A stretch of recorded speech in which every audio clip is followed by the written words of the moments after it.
So today we're going to cover section 7. It is not a shortcut to prove triangles congruent. It's going to be a way that we can prove that any other piece that is not marked in our congruent triangles will be congruent. So how to prove two segments or angles are congruent after we've proven that triangles are congruent. Now, if you can recall back from section 1, when we had to prove two triangles congruent, we had to show all 6 pieces matched. So the 3 angle pairs and the 3 side pairs. Now we've learned 5 shortcuts, and we're only basically looking for 3 different pieces of information that are congruent. Keep in mind that there's still 3 other pieces that we could still label as congruent that's not marked. And this is how we're going to learn how to do that by using number 2. And number 2 states that two parts are congruent using the reason corresponding parts of congruent triangles are congruent. So when you're writing this as a reason in your proof, you're either going to write out all of these words or write CPCTC. So this C is from the word corresponding. This P comes from the word parts. This C comes from the word congruent. This T comes from the word the T in triangle. And this C comes from the last word congruent. So corresponding parts. So the other parts that don't have marks that are congruent are also going to be congruent after we've shown that the triangles are already congruent. All right, so I'm going to draw some triangles here and show you how this works. So let's say I have a triangle here. We're going to call this A, B, C. I'm going to draw another one. And we're going to call this one D, E, F, and I'm going to add in congruency marks. So let's say A has 2, and so does D. B is going to have none, and we'll give C and F 1. And then I'm going to add in a congruency mark on a side. What shortcut can I use to prove these two triangles are congruent? Ethan. Angle, side angle. So I'm going to write that down. So I can state that triangle A, B, C is congruent to triangle D, E, F, and my reason is angle, side angle. Now, let's say I want to prove that side BC is congruent to side EF. My next statement is going to be what I just taught you, is I can state that since the triangles are already congruent, and I know when I have 2 congruent triangles, that means that every single piece in that triangle is also congruent. So I can state that BC is congruent to EF, and my reason is CPCTC. Because corresponding parts of congruent triangles are also congruent. So what that means is I could go back and say that this side is congruent to this, and that also, notice C and E match, or C and F match. Then I can also see that B and E, which wasn't marked, I could say, well, because they're already congruent, I can also go back and say angle B is congruent to angle E. And again, same reason, CPCTC. Now, if I hadn't learned CPCTC, what's another way I could have proved B and E are congruent that we already learned? Beautiful. So if they just asked me to show that B and E were congruent, instead of saying CPTC, I could have also said third angle theorem. But again, as soon as you have a statement in your proof that two triangles are congruent, if they go back and ask you to show any other thing that doesn't have a tick mark is congruent, your reason is CPCTC. I could also go here and say this side, AB, is congruent to DE, and again, CPCTC. Just like I stated, the proofs in this lesson they're not gonna say, prove the triangles are congruent. They're gonna say, find some other piece that's congruent. So for this one, let's go ahead and start setting it up. So here's my statements column. Here's my reasons column. So number one, PR bisects angle QPS. So here is QPS. It's being bisected by PR. So that tells me it's splitting into two congruent angles here. Now, in addition to that, I also have this other piece of given.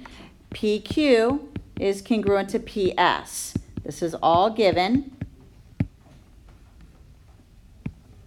I'm going to now state what the bisector did and how I labeled my picture. You can't just label the picture. You also have to put into the proof.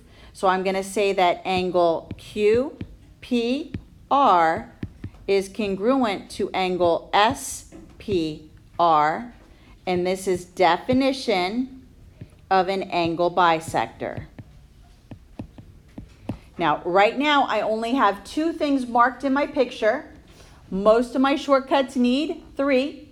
What other piece can I label? Ethan? PR is congruent to PR reflexive. Beautiful. PR is congruent to PR, and that is your reflexive property of equality. Now do I have enough information? And if so, what shortcut am I using? I need to prove them congruent. So it's one of those three-letter acronyms. I can show that I have a side, an angle, and a side. So I'm going to state that triangle QPR is congruent to triangle SPR, and this is side, angle, side.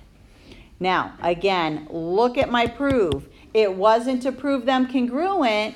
It wanted me to show that Q is congruent to S. And now what I just taught you, you will say that Q is congruent to S. And you can state this by CPCTC. Because we just proved the triangles were congruent. So now I can go back and say any other piece of the triangle that doesn't have a congruency mark is congruent. Proof. Again, notice it's not asking me to prove the triangles are congruent. It wants me to prove a side length congruency. However, we're going to show the triangles are congruent, and then our last step will be that CPCTC. So again, let's state the given, that PR bisects angle QPS and QRS. This time both sides are being bisected. So this one is split into two, and this side. Now we need to state that in our proof. So let's go ahead and put that. So this was given. So now I'm going to apply that angle bisector, and I'm going to say that QPR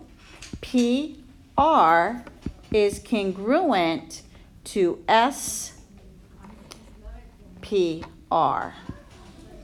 And also, the other way, the green one, I can say that angle QRP is congruent to angle SRP. And again, this is definition of an angle bisector. You said SRP? Yes.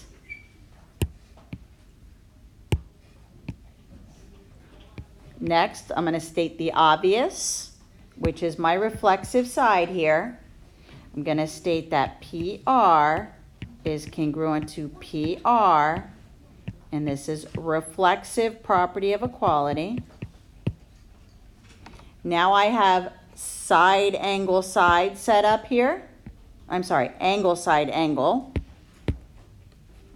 Angle, a side, an angle. Notice it's the included side.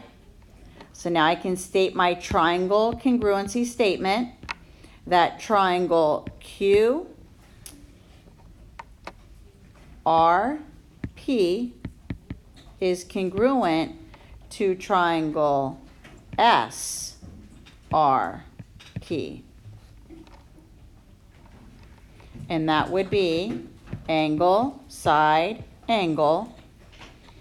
And again, what I was trying to prove is that RQ is congruent to RS, and my last statement and reason is CPCTC, because I have corresponding parts of congruent triangles are congruent.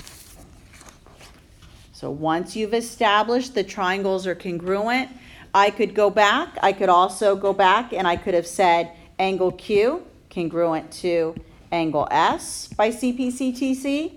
I could have also said that side QP is congruent to PS. Any of these other missing things, I could go back and my reason is the same, CPCTC. One other proof.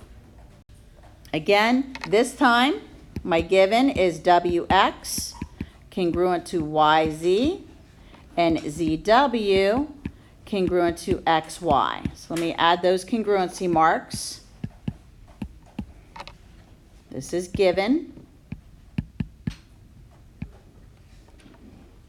Again, my obvious, my reflexive side here.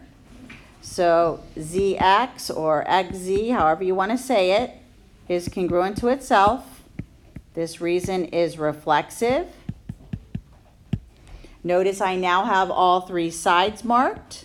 So I can state that triangle XWZ is congruent to triangle ZYX. And my reason is side, side, side.